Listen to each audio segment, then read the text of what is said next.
Funding for Common Core State Standards and ELLs is provided by the AFT Innovation Fund.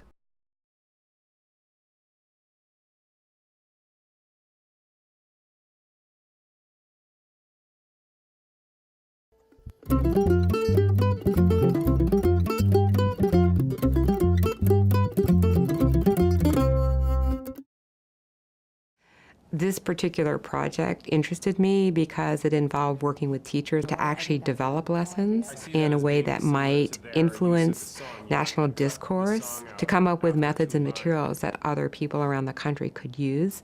Was both a challenge and really an exciting thing to do.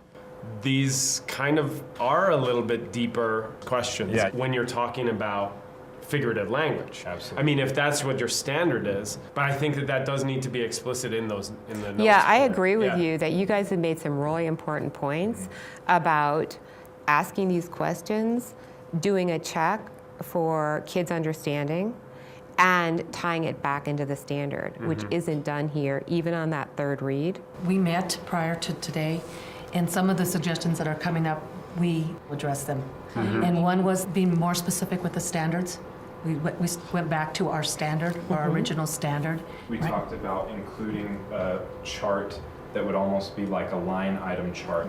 This component of the lesson corresponds to standard X. This section of the lesson corresponds to standard Y, just so there's a little bit more explicit connection between the standards we selected and how they're being met in the lesson. One of the great things about this partnership is that in addition to the expertise of the teachers, we have brought in the expertise of Diane August, which ensures that wonderful mix of research and practice coming together that's essential for all classroom teachers. Okay, so one of the things that you could do here is provide notes that elaborate on what you want the teacher to do with these questions. You know, and I'm going to leave it to you, because you guys have a lot of expertise here, is what goes on these note pages are the instructions to teachers as what you want them to do. So here it would say something like, you know, ask this guiding question to your students, go back and have them find the answers, work collaboratively, ask them what the answers are, fill it in, and then one by one make sure that they can explain in their own words what these phrases mean. But you're making really good points here that there needs to be more explication.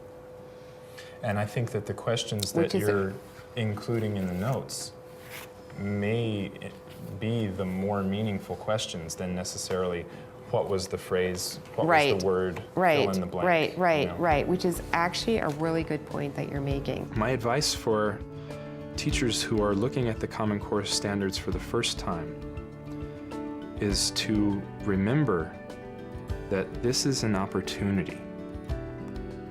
Not to see it as this scary challenge, not to see it as this new set of impossible obstacles. Take this as an opportunity to reclaim your classroom. Take this as an opportunity to teach what's best for your students. We're moving away from the era of a mandated program and into an era of creative, holistic education.